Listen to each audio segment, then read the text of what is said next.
Good afternoon. It's our great pleasure today to present no longer if, but how and when Bank of Canada's response to CBDC integration.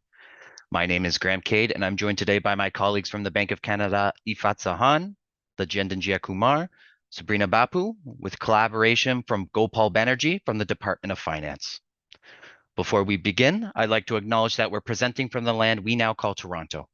Toronto is located in the traditional Dish with One Spoon territory, which is a treaty between the Anishinaabe, Mississaugas, and Haudenosaunee that bound them to share the territory and protect the land.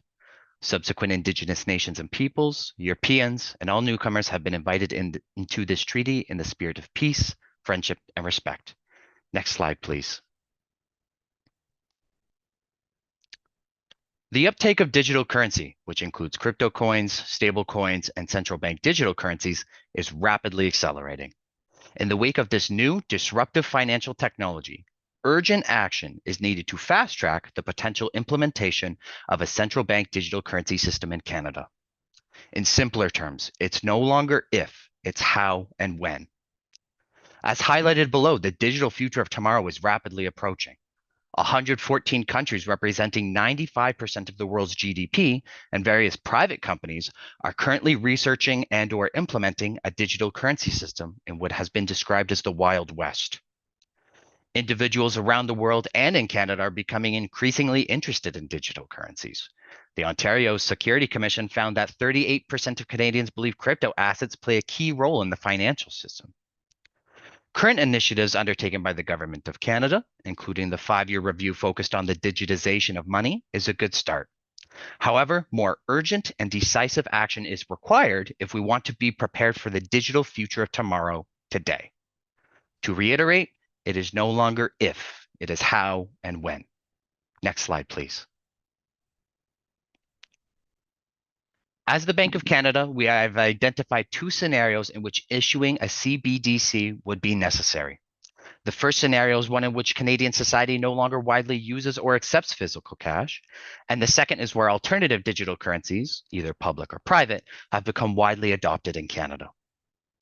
While we don't believe that these conditions have yet been met, we are rapidly approaching the realization of one or both of these scenarios. Projections highlight that cash will make up about 3% of point of sales transactions in Canada in the next few years. And as highlighted previously, digital currencies are rapidly growing and they are here to stay. The cost of inaction is severe.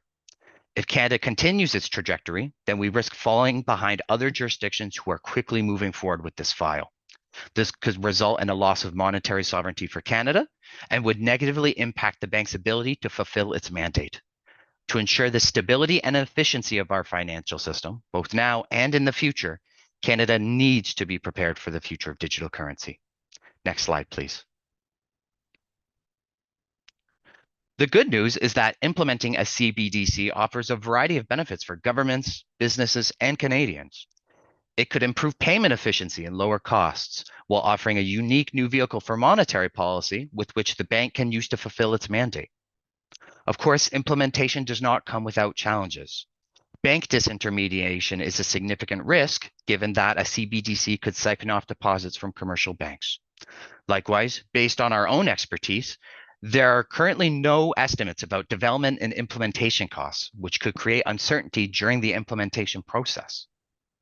While these challenges are significant, you'll find that we've incorporated a number of mitigation strategies into our proposal that can reduce their effect. As such, we feel there's a strong case that a CBDC can provide a significant net social positive for Canadian society. Next slide, please. And with that, I will turn it off to my colleague, Ifat. Thank you, Graham. As my colleague established, we as the Central Bank of Canada need to be prepared with an implementation design for CBDC. We propose the implementation of 2-tiered, including both wholesale and retail intermediated CBDC system. Before going into why we are choosing this model for implementation, I want to draw your attention toward the principles that Bank of Canada is proposing their CBDC design on. Interoperability is our key principle. The goal of this principle is to do no harm. Implementing a new form of currency supplied by central bank should not impede, rather enhance the central bank's ability to carry out its mandate for financial stability. Coexistence within the current system and with minimum amendment is the goal here. Second, security and resilience is another key concern of the financial system, as we want to ensure the CBDC system is protected from the cyber attacks and able to continue operation during technical failures. Third, public trust in central banks is central to monetary and financial stability. That is why building trust in CBDC system will be key to us. Trust will be dependent on how CBDCs can ensure privacy for the users. Finally, a CBDC should ensure universal access to financial inclusion of all Canadians and limit digital divide. Next slide, please. For our implementation options, we have examined different models for implementing retail CBDCs. In the direct model, the central bank has a direct claim on CBDC while they handle payment and records. In the hybrid models ecosystem, intermediaries are included and the central bank owns and manages the entire ledger. Instruments distributed by intermediaries are still the central bank's liability. In the intermediated model, intermediaries play an important role. The difference is that in this model, the central bank only owns the wholesale ledger, while the retail ledger is the responsibility of intermediaries. The key difference is in the role of central bank plays relative to other actors in the ecosystem. Because of the difference in governance, the central bank's operational burden reduces in an intermediated model, while their supervisory burden and the decoupling between wholesale and retail increases in this model. Our proposal is to implement both wholesale and retail through a two-tiered intermediated model. We are proposing intermediated model as it perfectly aligns with our current financial system.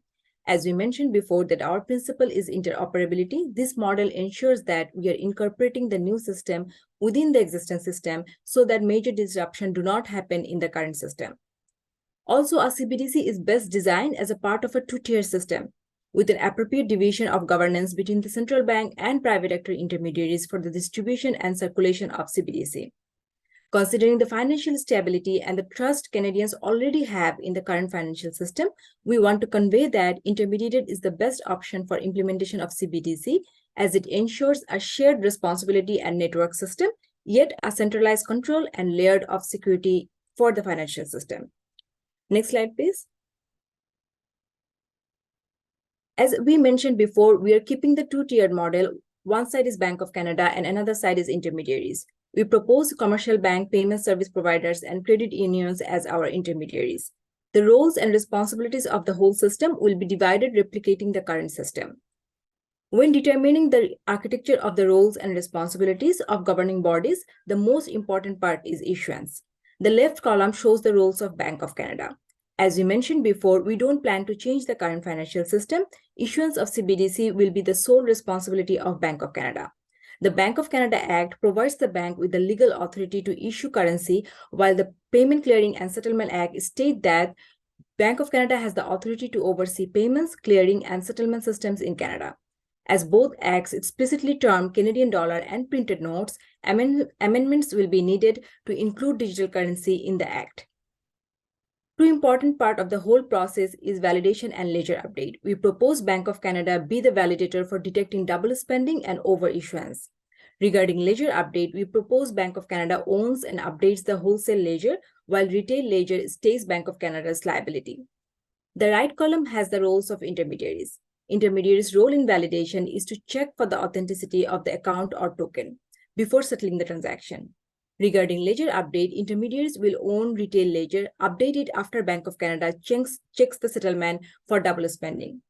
According to technology expert, this kind of tiered ledgers divided between wholesale and retail, central bank and intermediaries increases the privacy and security of the system. Finally, the middle column explains Payment Canada's role. Payment Canada will have the same role as it has been performing in operating our national payment system. Payment Canada is currently working toward modernization of the payment system, upgrading it toward a real-time, high-value payment system. The modernized payment system will still be owned and regulated by them.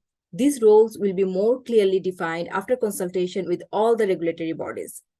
Through this division of responsibilities, we are ensuring the interoperability, security, and resilience of the system. Next slide, please. To facilitate user adoption, our priority is to ensure universal access and trust. Users will have their accounts with intermediaries just the way they have it now.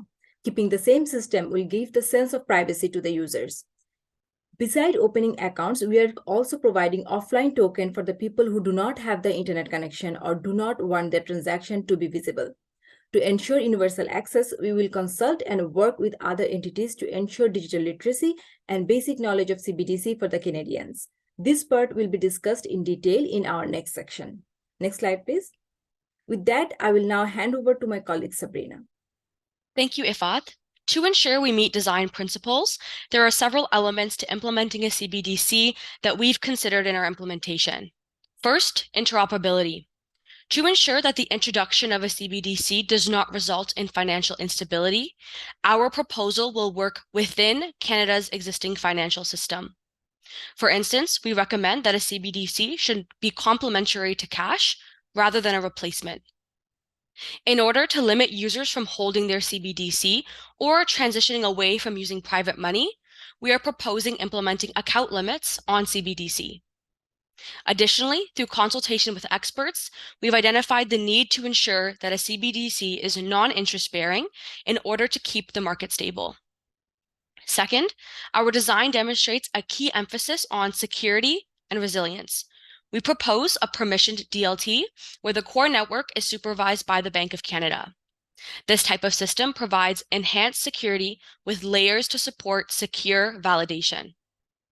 Additionally, to ensure the CBDC follows anti-money laundering policy, we have identified key measures such as implementing an account-based system where transaction records can be kept, and quantity limits for both online and offline usage. We intend to also work closely with FinTrack to ensure a CBDC meets AML requirements. Third, trust. There's a need to balance privacy, security, and accessibility to build trust in the CBDC system. To achieve this, we propose implementing offline tokens with pseudo-anonymous characteristics. We also recognize that the Bank of Canada must respect Canada's data privacy laws, and thus we intend to conduct robust engagement with relevant stakeholders and intermediaries to set clear frameworks around collecting and storing data.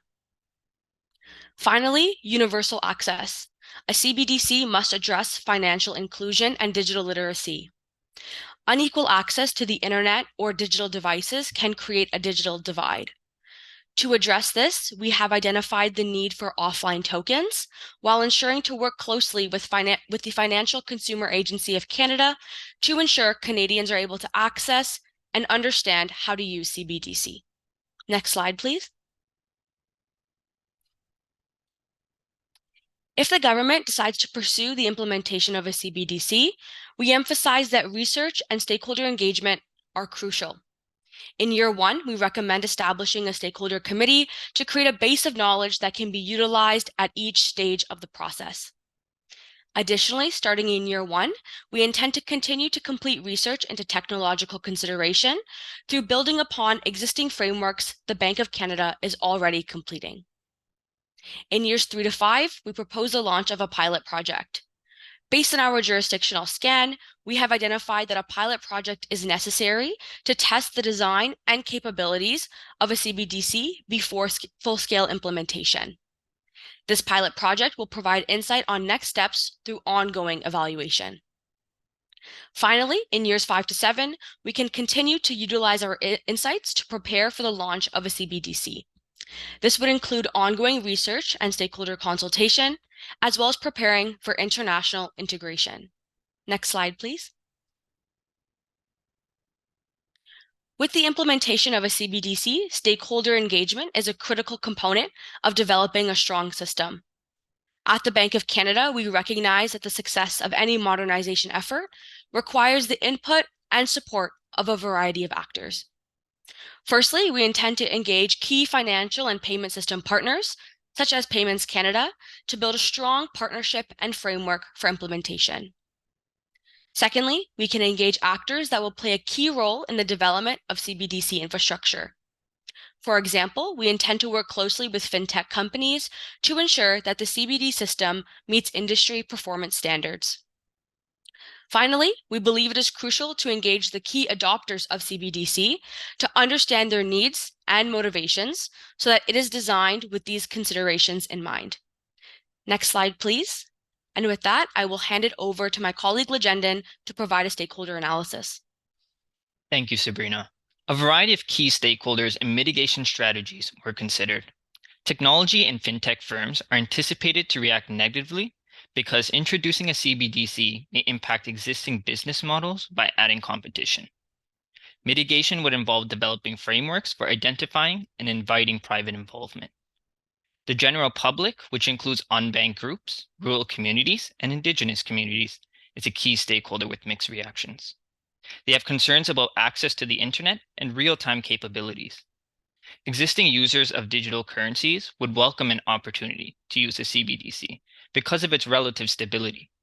For the general public, our design would utilize digital literacy campaigns to educate Canadians about using CBDCs and their benefits. Traditional and social media campaigns would be launched to emphasize transparency, maximizing public trust. Interjurisdictional partners such as the provinces, territories, and international partners will have mixed reactions. Concerns will arise about how to incorporate partners and their regulations within a CBDC infrastructure. However, partners would also welcome the opportunity to be included in the evolving digital world. Our mitigation strategy would be to consult throughout to ensure regulatory consistency, and collaboration with international partners is vital to ensure future scalability. Next slide, please. Throughout our planning and evaluation of digital currency, we have identified some key risks. We assess their severity based on impact after implementation. At the top, high-level risks are cybersecurity and privacy breaches, disintermediation, and settlement delays on transactions. To mitigate the concerns regarding security, our strategy utilizes permission DLT to provide protection on core ledgers. Furthermore, in order to provide better digital safety practices for users, digital literacy campaigns will be held in order to address concerns regarding the use of CBDC. In terms of disintermediation, we plan to collaborate and coordinate with intermediaries on ways of enhancing existing infrastructure to build trust with fellow Canadians and users. We plan to also negotiate with intermediaries on enhancing current infrastructure regarding the risk of settlement delays. Consultations will be held to improve payment processing time, as well as creating a robust payment system. To mitigate the unclear roles of intermediaries, leading to less user efficiency, strong emphasis on consultation and oversight over transactions and onboarding processes will be done to provide a clear direction with digital currency. Double issuance is another risk for implementing a CBDC. Our CBDC design effectively mitigates this risk through layered validation infrastructure and increased online checks to prevent fraudulent activities. Next slide, please. The Bank of Canada is in a position to not only adapt to the evolving economic world, but coexisting within existing infrastructure and regulations. The Bank of Canada is already completing consultations with intermediaries and engaging in partnerships to provide Canadians with strong emphasis and trust for utilizing digital currencies. The journey into the digital era will have its hurdles, but the Bank of Canada will ensure that necessary measures are put in place to address digital knowledge gaps and provide robust measures on security, privacy, as well as providing a stable financial ecosystem for Canadians to thrive in. Intermediaries are crucial partners in making a CBDC system successful. Our goal and our message to them is focused on creating meaningful partnerships through coexistence and bringing them along into the digital ecosystem. Finally, interjurisdictional partners will play a continuous role in a CBDC system, as they will be a co-beneficiary in providing a secure, resilient, and efficient system within existing infrastructure. To provide a seamless and efficient process, consultations within each jurisdiction is necessary to provide all banks, payment service providers, and credit unions with efficient practices in processing and settling transactions. Next slide, please. And with that, I will now hand it over to my colleague Graham for closing remarks. To conclude, we've proposed the potential implementation of an intermediated two-tiered CBDC based around 4 principles: interoperability, security and resilience, trust, and universal access. We believe that this model will serve Canadians best as we prepare for the digital future of tomorrow today. Panel, thank you very much for listening. We hope this information will be helpful into integration into your report, and we will now open the floor to some questions. Thank you so much for your presentation. It was very illuminating, and it's very helpful as we consider our advice back to the government. I'd like to start by asking our colleague Peter, as the regulator, to maybe kick us off a little bit with any questions he may have. Peter. Yeah, thanks, Taki. So very good presentation. Thank you. Appreciate the implementation approach, the care you put into it. One, you have this sort of criteria about security and resilience, and it was in the realm of privacy and anti-money laundering, etc. But wouldn't this disrupt the financial system to a certain extent? And what's your thinking of how you'd mitigate that risk? So we have considered that a CBDC would disrupt the financial system. However, through our implementation plan, we highlight the need for interoperability, which means working with our partners, our financial system and our payment ecosystem, to ensure that the implementation of a CBDC is well thought out through consultation and research, so that when it is implemented, we are working within the existing system and being complementary rather than creating disruption. Thank you. Maybe before I turn to another colleague, just to kind of dovetail a little bit on Peter's question, you've taken a very firm position, and you've taken a position that's very clear and almost advocacy-like, which is like it's not a question of when we do, it's not a question of whether we do this. It's very much that we have to do this. You've also given us a very clear rollout plan, and it seems to me to be measured. But I'd like to maybe probe a little bit on your underlying premise, which is we have to do this, whether we do it in 2027 or 2020 or 2029, or now we have to do this. Maybe talk to us a little bit about the why. Why do we have to do this? Absolutely, and thank you for the question. So as the Bank of Canada, we currently don't have any plans to implement a CBDC. However, as I iterated in the beginning, we have two scenarios in which we have identified that implementing a CBDC would be necessary. One, in which the use of cash is no widely used or accepted, and two, when alternative digital currencies have become widely adopted. Again, while we don't feel that any of these scenarios have yet happened, we are rapidly approaching one or two of those conditions happening. As I suggested, there's a report from Dalhousie University that grocery stores, 25% of grocery stores in the next 5 years plan to go cashless. There's a significant need to move quickly on this file before the train leaves the station. Thank you. So I'm going to actually ask one of your colleagues from the Bank of Canada who's on our panel, and this might be a little unfair, but to ask one of your colleagues from the Bank of Canada to maybe poke and prod a little bit of what you're putting forward today. Thank you very much for a very good and very thorough presentation. So on the inevitability of CBDC, I'm wondering if, so as we've seen cash usage decline, and that trend could well likely continue.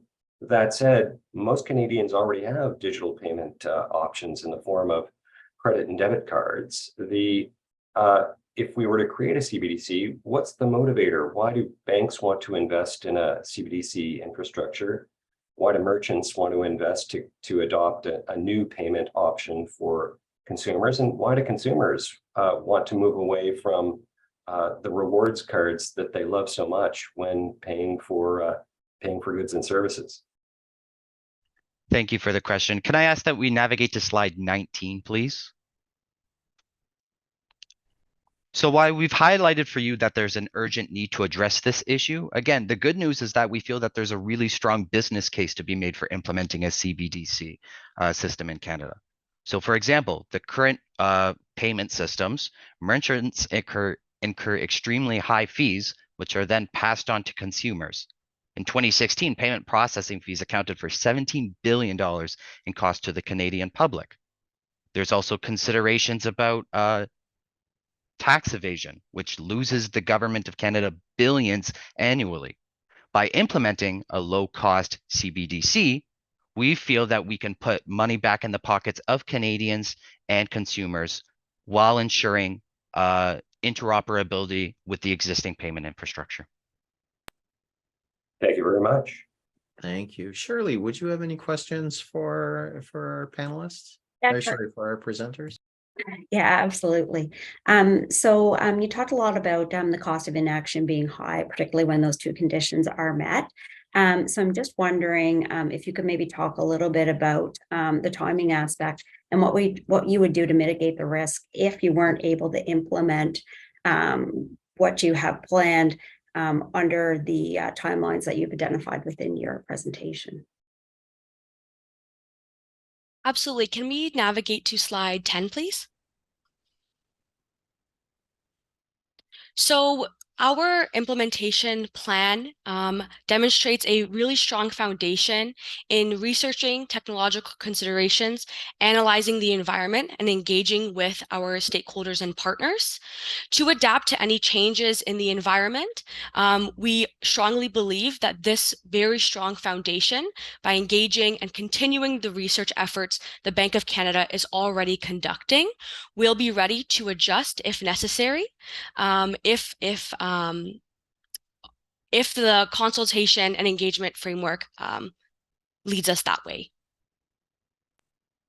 Thank you. And speaking of consultation framework, we have an expert on communications and consultations in our panel. I'd like to turn it over to Ellen to maybe poke a little bit on your rollout plan. Ellen?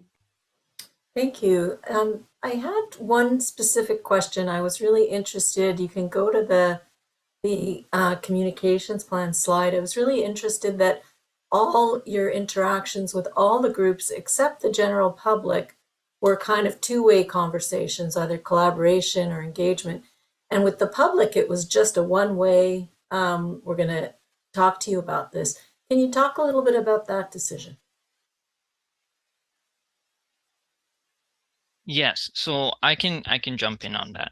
So when we looked at the general public, we looked at the underbanked individuals, people from rural communities, as well as looking at people from Indigenous communities. We all feel like they're an integral part because we are aware that some people have easier access to CBDC, but we also want to make sure that certain groups that do not have that access, especially with people who face internet connectivity issues with low bandwidth, we want to provide them with that opportunity to be involved in the implementation of CBDC.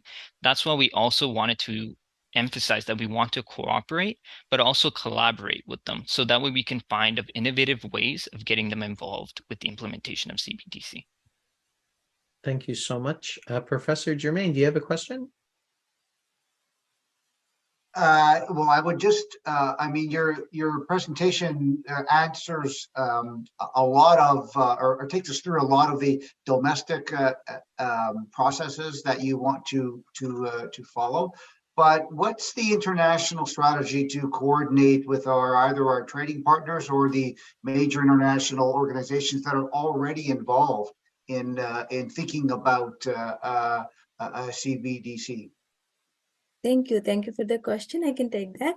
So we are also thinking of a scalability. Cross-border collaboration can piggyback on the implemented domestic system and initiate a parallel system connected to the interested countries that have CBDCs.